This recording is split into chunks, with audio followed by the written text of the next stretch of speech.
You're live. Let's give everybody else a minute to join in.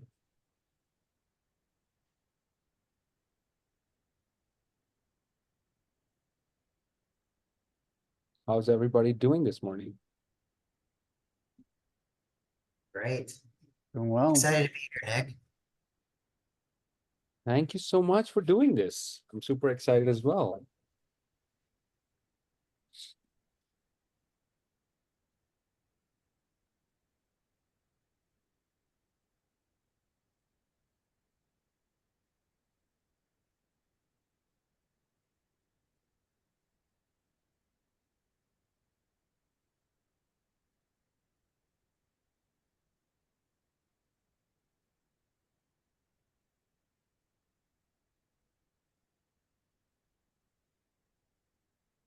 Right.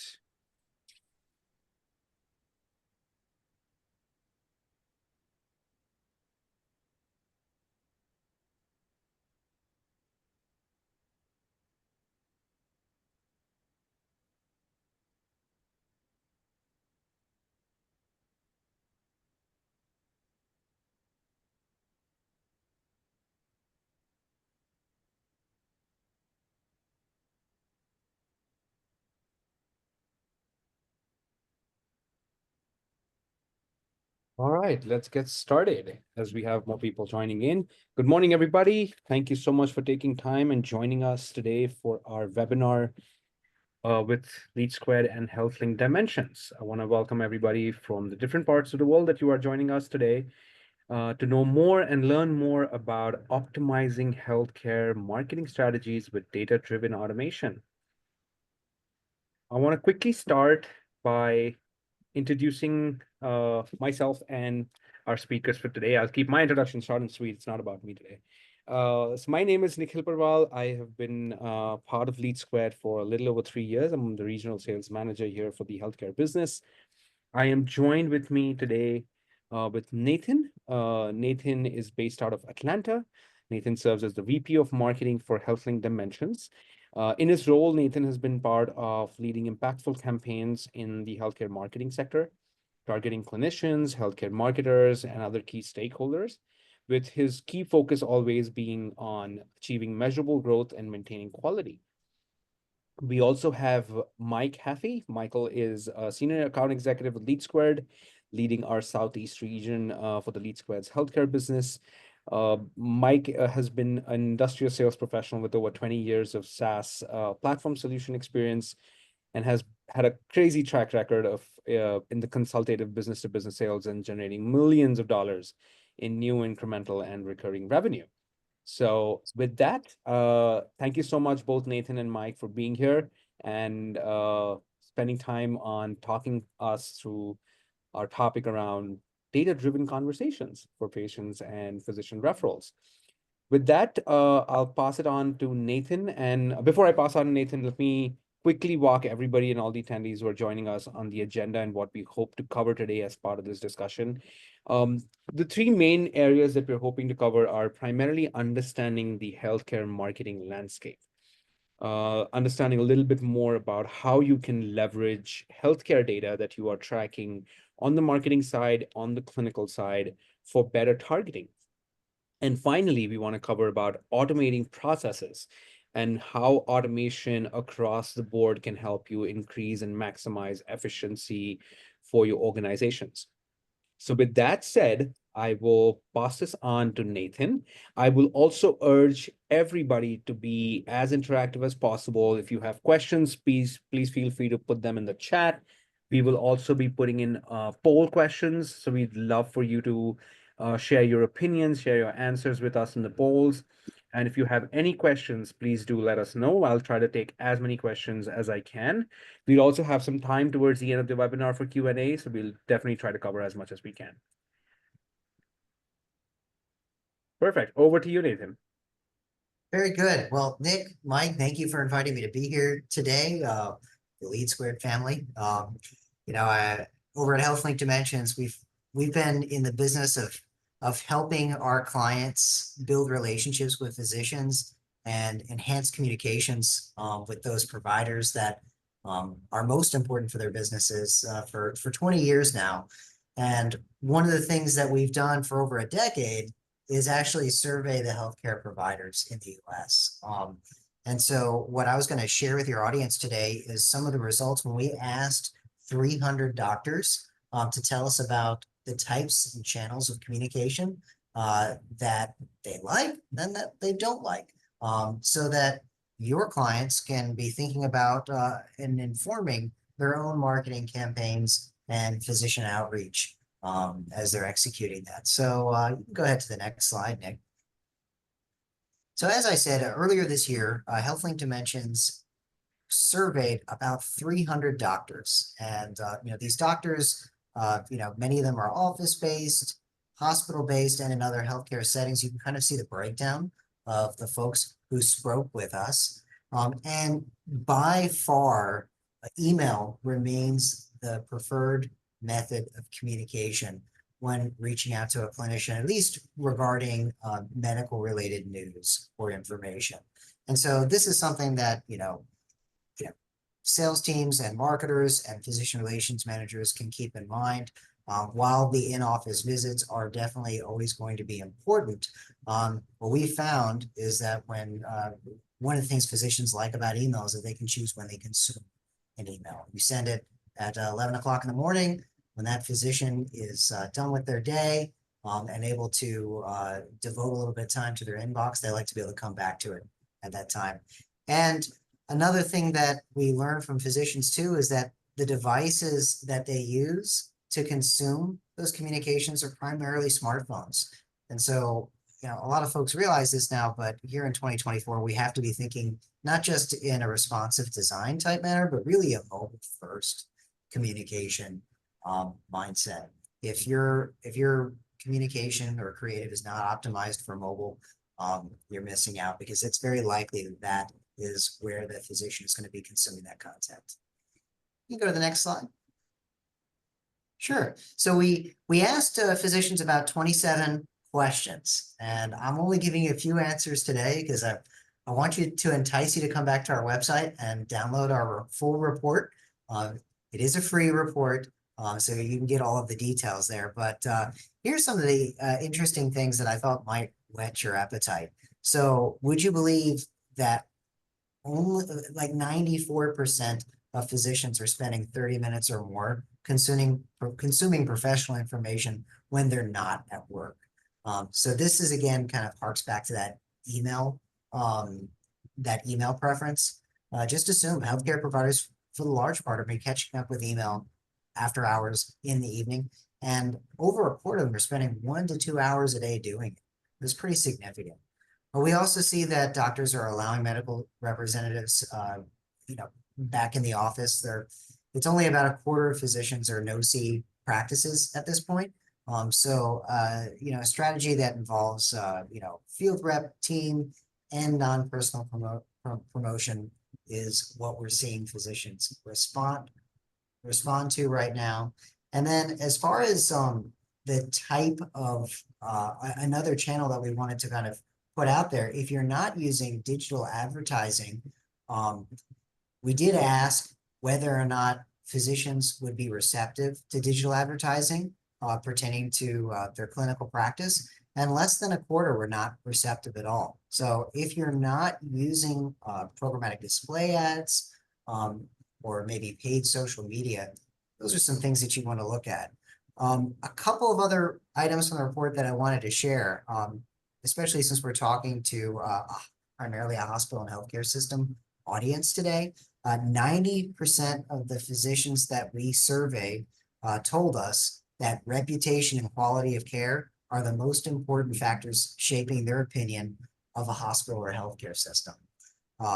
And 83% want to know more about which hospitals are offering specialized services or are ranking highly for certain specialties.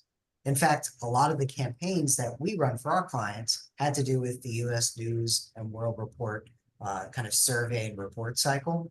And so this definitely kind of goes to the fact that these reports published on an annual basis are really important and do shape a lot of opinion.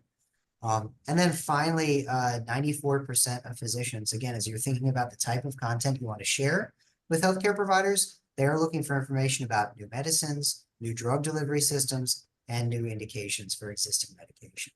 So for that and a lot more about the when, the where, the what channel, and what type of content to share with healthcare providers to build relationships with them, definitely visit our website and download the report.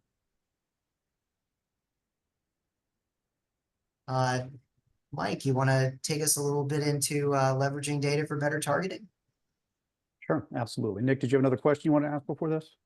Yes, Mike, thank you so much. I wanted to wanted to put up our first poll, and have everybody, take 10 seconds, just quickly answer make your choices, give us your feedback, tell us what is it that you currently leverage for managing your physician or provider relationships. Are you doing it the old-fashioned Excel way? Are you leveraging that in your health record, medical record system? Are you using a CRM for doing this? Or if you're using another tool, we'd love to know. While everybody's filling in their answers in the poll, Nathan, I did have a quick question for you. So organizations that currently, are either leveraging their own physician database that they have, or they've cultivated in-house, or they're working with, organizations like yourselves in HealthLink, what would be, in your opinion, the actual timeline that they should look at refreshing that data, right? Keeping it new and updated. Would you say every month? Would you say every quarter? What is the ideal time that they should looking at that database? Yeah, that's a good question. So we're looking at this data all the time, right? And we see about 2.5% change every single month in the US healthcare market. So that ranges up to around 20% per year. Most of our clients are getting monthly refreshes of data because 2.5% is significant enough to warrant the update. And frankly, that's a difficult task if you're depending on in-house teams to do it. Exactly. Thank you so much. Yeah, I was just curious what that timeline would look like. Awesome. Over to you, Mike. Okay, thank you. Let's go into the next slide, if you would there, Nick. So as we think about the importance of personalizing your data and your marketing insights, I want to just kind of level set real quick. The word CRM has been used a few times today. And what we found is that CRM means a lot of different things to a lot of different people. At its very core, a CRM or customer relationship management is a software designed to manage prospective and or existing customers. I would also argue, and it's been said, that customer relationship management should be a verb or a strategy, not a noun. So the technology that we're going to talk about today is just a piece of the overall relationship strategy that you should be implementing. Another key piece specifically for this audience today or another aspect of CRM is physician relationship management, or what we refer to as PRM. And it's a very effective method for managing communication with community and referring physicians. Historically, referring physicians have reported that they feel like they lose the patient to the healthcare system once the referral is completed due to the lack of communication about the patient's ongoing treatment and care. And so a good CRM or PRM solution and strategy can help streamline that communication between the referring physician and the organization. And that's usually best achieved through connection points with the client EMR. From the patient's perspective, the CRM can track their patient interactions with both organizations, any follow-ups. And so it overall provides a better care holistically between both the referrer and the parent organizations. And then finally, organizations that are leveraging PRMs tend to have better ongoing relationships and communication with the referring and community physicians. They have the ability to schedule connection points. And then all of that provides them the ability to do data tracking, allows the organization to show the effectiveness of certain communications, as well as various types of outreach, and to help them understand what's working, what's not. And so here, just a few examples, by tying the type of efforts that Nathan was describing with a good CRM strategy and solution, you can identify top referrers. You know, I've heard before, oh, we think Dr. Smith is one of our best referrers, but when you start looking at the data, maybe they were at one point, but their referrals have begun dropping off. You can enhance engagement with them, personalized data, you know, again, referring back to some of the Nathan statistics, a good CRM should be able to identify the preferred modality of the person you're contacting. So if, you know, 7 out of 10 providers prefer email, that data should be captured in the CRM, and their outreach should be done using that modality. But if you have maybe a millennial provider who really prefers text, or another provider who prefers communication come through some sort of portal, the more you can drive content to them through their preferred modality, the more likely you are to have engagement. And that's true of both patients as well as providers. Automation is going to streamline referral processes. And I'll talk a little bit about some specifics in automation a little deeper in.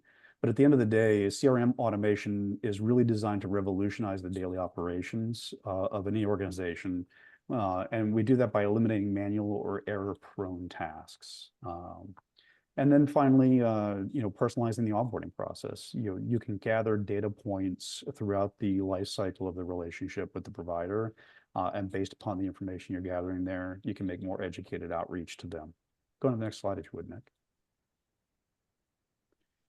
So what is the outcome of this? It allows you to target the right groups. So maybe, you know, the organization has opened a new specialty center, and you want to make sure that you're communicating to physicians who are more likely to refer to that particular specialty. Your personalized communication. Maybe you have again, you might be opening a new center, or there might be a communication that's specific to a particular location or area.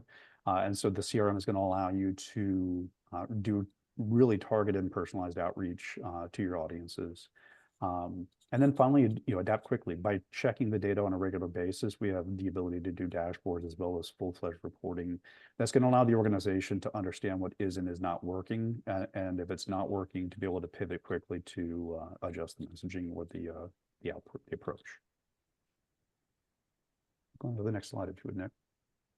All right, so we talked a bit about automating, and I want to kind of go a little deeper in that. Go on to the next slide, if you would, Nick. So again, you know, why automation? So it minimizes human error, and it simultaneously boosts the data handling capabilities.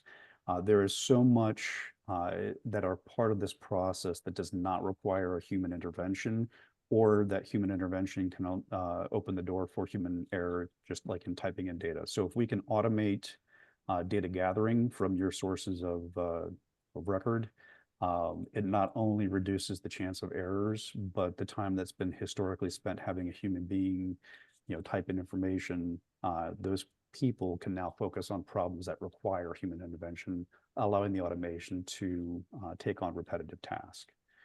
It enables precise segmentation and personalization of your marketing efforts. So again, instead of having to manually go through, you can look at a sort of a big data piece and say, okay, I want to target, you know, providers that meet certain criteria. Or if you're doing patient outreach, you know, patients that have the private insurance, they meet the demographic for a particular operation or service line, things of that nature. And then finally, again, optimizing resources and cutting down on administrative costs. One thing we're hearing across the board, whether you're a specialty practice, private care practice, all the way up to huge multi-hospital healthcare systems, is the biggest challenge that they're facing right now is staffing. And so if you can help make up some of that shortfall through automation, again, it allows you to reduce overhead costs and leaving people to focus on problems that require people to solve. So in this particular example here, again, just showing you how you can use that kind of personalized data to send those outreach messages. And again, that might be breaking down information by specialty, it might be by location, it may be by referral volume, whatever the specific use case might be. Go on to the next page, Nick. Mike, if you don't mind, can we put up our second poll to go up there and have some feedback from our attendees? Sure, absolutely.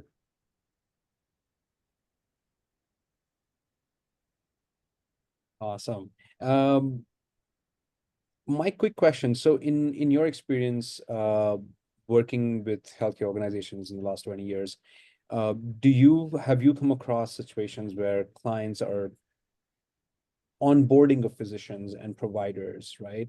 That they work with as referral sources has been primarily a challenge on an ongoing basis, or keeping those conversations and relationships, fresh and intact have been a challenge um, without the need for an automation, like just doing those things manually. Do you see that come up in most of your conversations with some of these organizations? It does, and I think that there's a couple different reasons, and it's also very situational. I'm not going to say it's universal. Different organizations have tackled it in different ways. One of the big challenges in a lot of organizations I've seen over the years is the wide variety of data sources. In a lot of the bigger healthcare systems I've worked with, in some cases, the credentialing team is the source of truth for the provider information. And the trouble there is that that's a very mission focused set of information. They really only care about the data that's pertinent to them to credential a provider.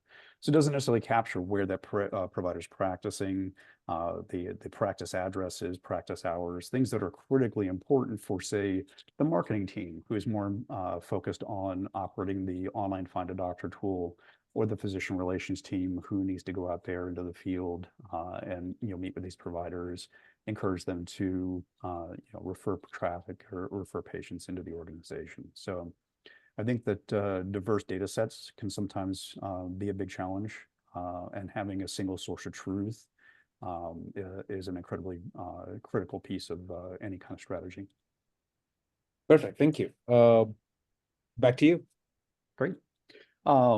So on the screen right now is what we call at LeadSquared a smart view. And so any kind of modern CRM or PRM should be able to segment your data out so that your admins or the users on your end, whether those be individuals responsible for more of the sales function as the physician relations team going out, attracting new providers to the organization, or maybe the intake team managing the referrals that are being sent by these providers. A modern solution should be able to break this information into task-based, easy to view data, so that when I log in the morning, I'm seeing exactly who I'm responsible for reaching out to that day. There should be, for your field team that's going out to meet with the providers in person, there should be a mobile application. Again, going back to Nathan's statement about, in this day and age, everything should be mobile first. And so this just is a significantly more efficient way to present information, so that when, if my job every morning is to come in and make sure that I followed up with Alexander White, and by completing that task, it then assigns it, the next stage of the process to somebody else in the organization, that's happening in an efficient manner. And ultimately, the goal here is, regardless if we're talking about managing providers or referrals, at a glance, the organization should always know where that person is in the process, and they shouldn't be a sticky note on someone's desk that says, "Don't forget to call Alexander White back again." Go on to the next screen, if you would, Matt. Okay, so automation, we've talked a bit about that. When we think about CRM in general, and automation specifically, there's some key healthcare considerations. Data privacy and compliance. Anytime we're dealing with healthcare, at least in the US, obviously HIPAA is a huge concern. Internationally, GDPR, in the EU is another set of compliance issues that need to be considered. Integration with existing systems. Most healthcare organizations have legacy systems, and integrating the CRM to those might be a critical piece of that being a successful project. EHRs obviously are a no-brainer. In this day and age, if you're in a healthcare CRM, you have to be able to integrate with the client's EHRs. Diverse stakeholder needs. A single organization may have different needs for the CRM. It may need to serve to manage patients. It may need to serve to handle referring physicians, referrals, and sometimes even internal communications between different departments. So having all of the stakeholders at the table to clearly define the scope of the project is very critical. Measuring success, and we'll go into a little bit of that more in a minute, but you have to quantify the success or the ROI of your initiatives. And that's something that a good CRM should do. It should not only show you, here's the outcome, the ROI on a particular campaign, or the relationship you develop with a referrer, But oftentimes we think we understand a process, or we think we understand a patient journey, and sometimes backtracking and saying, okay, we tried to onboard 50 doctors, but ultimately only 25 of them came on board. Where was the breakdown? You can look backwards and say, okay, the ones that were successful had 2 in-person visits, whereas the ones who tended to not only had a phone call. And so it allows you to backtrack and see which of your processes are being successful and which are not. And finally, it's about building trust, whether it's with your providers, with your patients. These kind of automations, these tools allow you to do more careful and personalized communication with these individuals. And by doing so, and by staying on task, not letting them get lost in the system, you create this level of trust between your organization and whether it be a patient, or referring physician, or referral. Mike, we had a quick question in the chat that somebody's posted that is it possible to automate data as part of the automation workflow that ties back to third-party systems that they might be using as well? Maybe a health record system or a patient management tool? Yeah, absolutely. Honestly, typically those, as long as the organizations that we're talking about, have either APIs or the ability to, that's most simplistic, you could potentially export and import using CSV files. Ideally you're using APIs. And then with some of the EHRs, we have to use things like HL7, but absolutely, it's just really more, what I found in my time in the industry is that those kind of discussions tend to be a little bit more political than technological. As long as the connectors exist, it can typically be done from a technology standpoint. What I find is that sometimes either the organization itself has such stringent sharing restrictions, or you have to find partners that are willing to play well with each other. Thank you. Absolutely. So the last slide here is really about metrics and trends. And so we talked a little bit about that. At the end of the day, as you're going through these exercises, you have to have comprehensive data that shows what's working and what's not. And so that could be the outcome of campaigns, like you were doing, it's Women's Health Month, you're focusing on mammograms, you're encouraging your private primary care clinics to drive patients to get their screenings, and you can see based upon the data, how successful was that? Was it worth the ROI? Do you need to change something for future initiatives? And so again, like this is just such a core piece of any strategy, is the ability to demonstrate what's working, what's not. You're going to fail. Like some of these initiatives just aren't going to work, and that's not necessarily a bad thing.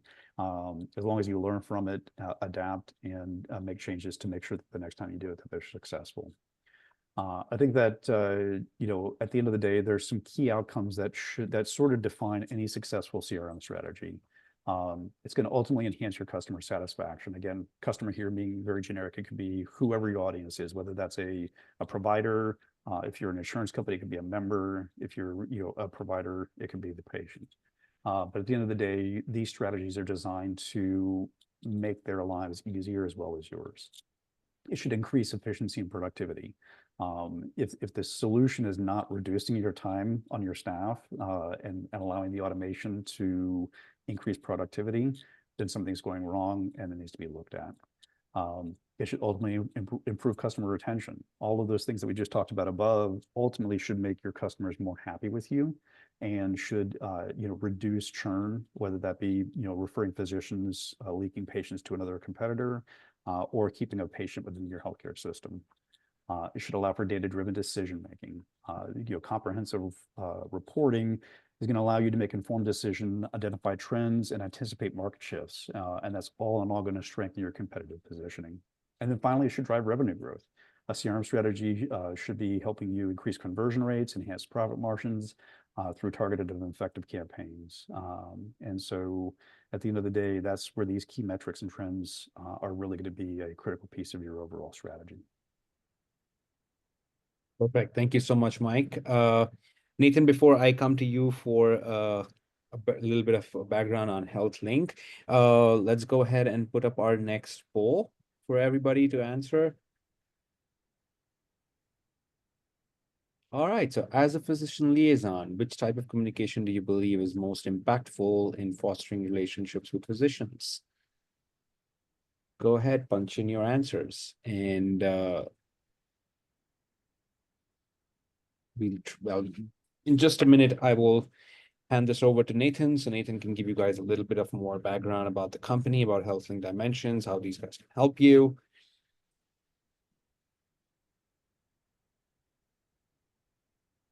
Awesome.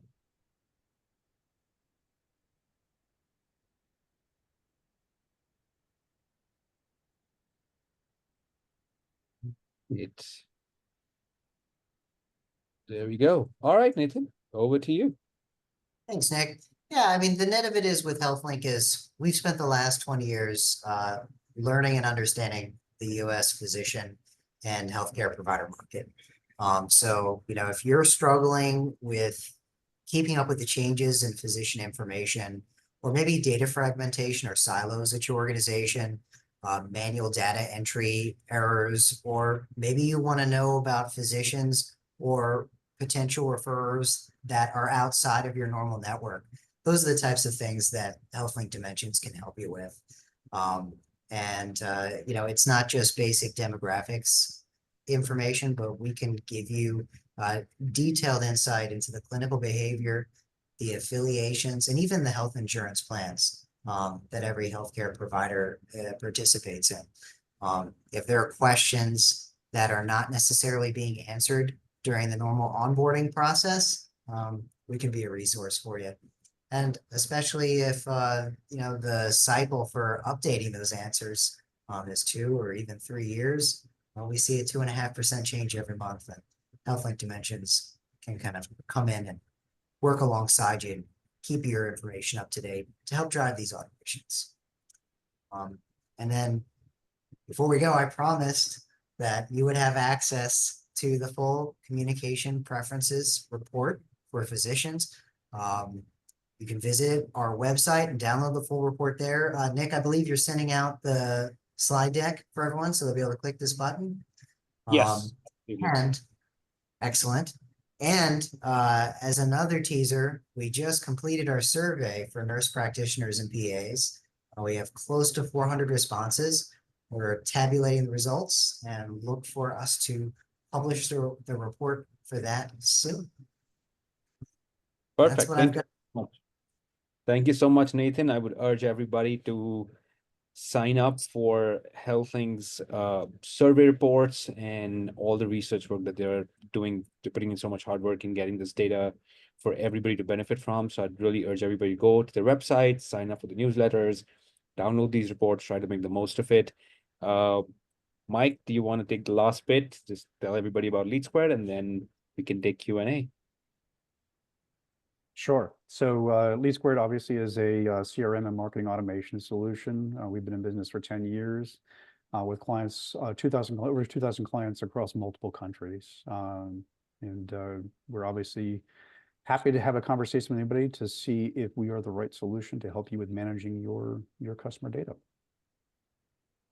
Awesome. Thank you so much, guys. And I appreciate you both also taking, answering our questions in the chat that our attendees were asking. Let me quickly see if there are any questions that we haven't taken up so far. And any questions, participants, do you guys have? Feel free to post them in the chat. If anything comes up even later after the webinar, feel free to just drop a line to anybody, one of us, either Mike or Nathan, and I'm sure they'll be more than happy to answer those questions. Perfect. I think before we close for the day, I just want to thank both Nathan and Mike for taking the time out. I would urge all of our attendees who have joined us for the webinar thank you for taking the time and joining us as well.